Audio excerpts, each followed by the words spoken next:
Salut tout le monde. Je viens d'arriver sur le rucher là. Nous sommes le 18 novembre. Mercredi 18 novembre. Il fait super beau. C'est plutôt calme ici, c'est très abrité du vent. Il fait. En voiture, j'ai roulé un petit bout de temps, il faisait 18. Donc là il doit bien faire. J'ai pas froid, hein, putain, il doit bien faire 20 degrés tranquille à l'ombre.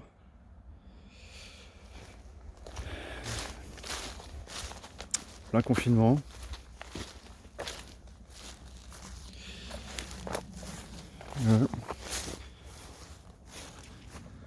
Bon, finalement il a semé du, je sais pas, du blé. Il se met du blé ici. Par contre, tous les 15 hectares qui sont à gauche là, oh oui, il y a bien 15 hectares, 15-20 hectares même. C'est du colza. Puis après, toute la partie de gauche là-bas, il y a encore, ouais, je sais pas, 20-30 hectares de colza aussi. Tout par là, c'est du blé jusqu'au bout là. Le petit champ de derrière aussi. Et après, tout ce qui va jusqu'à la route de Bourges, c'est du colza.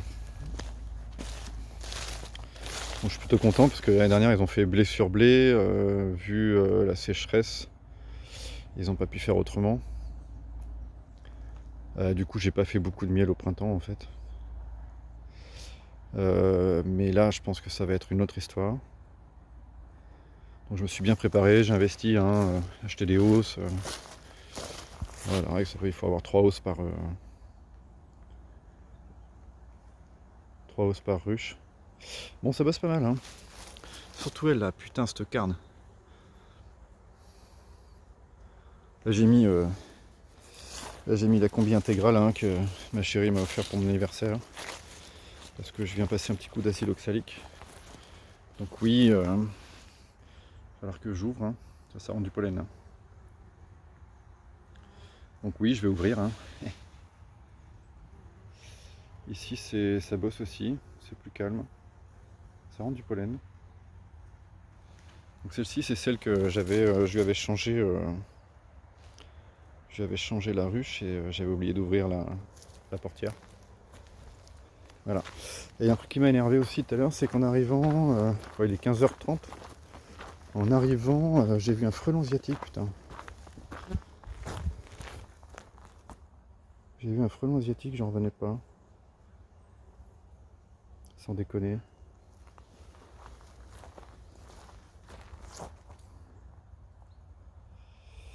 Donc ouais. Période un peu compliquée, hein, avec le confinement et tout. Moi je suis restaurateur, donc ben je suis fermé, je fais de la vente à emporter, ça marche bien. J'ai quand même une super clientèle. Mais bon, je travaille que 4 jours par semaine. Du coup j'ai un peu plus de temps pour préparer mon printemps. Donc voilà, on a refabriqué des ruches, des ruchettes, des couvre-cadres, des chasses-abeilles, tout le tralala.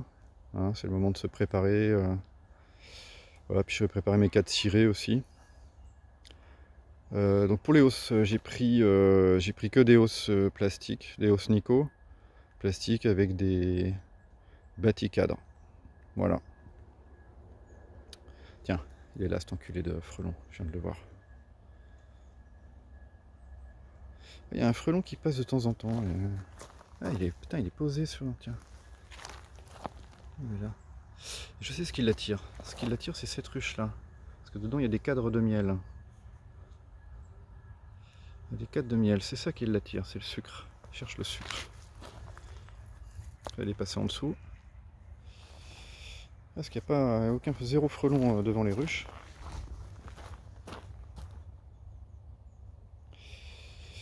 Enfin bon. Ouais, donc j'ai remis mon atelier un peu à niveau. Réviser un peu mon outillage, affûter un peu mes outils. Et puis voilà, je me prépare pour printemps, je fabrique.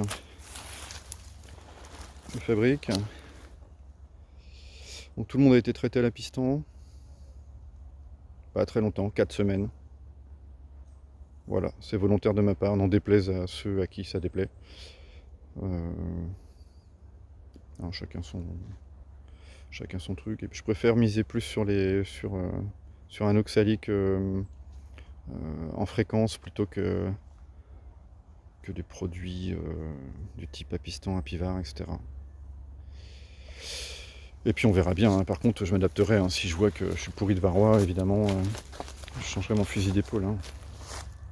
Il faut savoir quand même réagir au bon moment, hein. Voilà. Bon.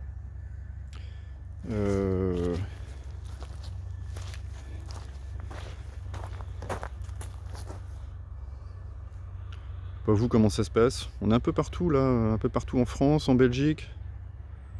On n'a pas tous le même climat. Là, moi je suis en Sologne, il a quand même fait un temps de merde. Depuis un petit moment, il fait un temps de merde. C'est pas qu'il pleut trop, mais bon, il fait quand même un temps de merde.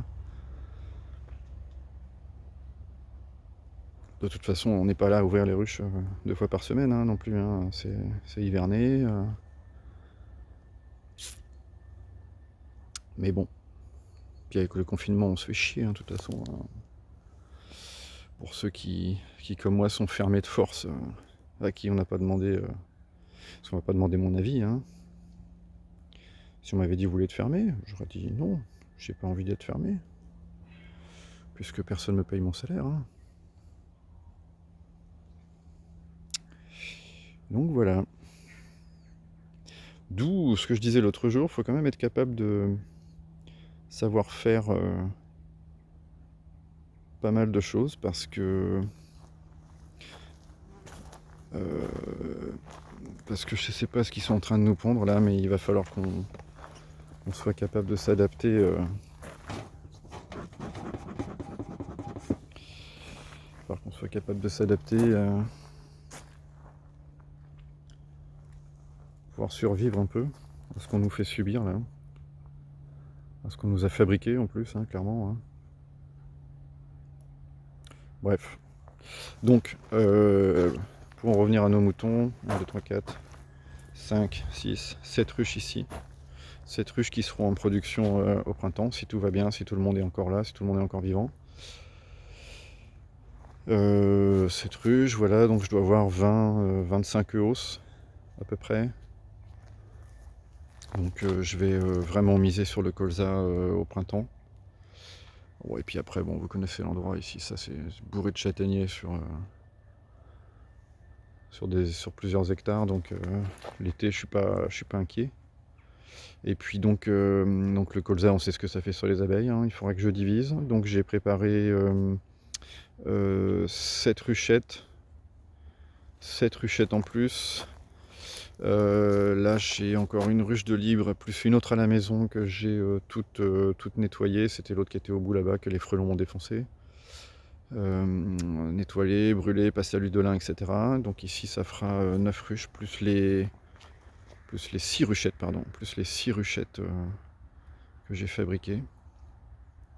Et au cas où ça cartonne vraiment trop, j'ai fabriqué aussi les O7 qui vont sur les ruchettes. Voilà. Voilà comment je vois les choses. Donc là je fais un acide oxalique, il y aura un autre acide oxalique à l'entrée du printemps. Et puis après ce sera parti, dépendant du temps qu'il va faire. Ça par contre on peut pas le décider, hein. Donc voilà. Allez, on va faire ça.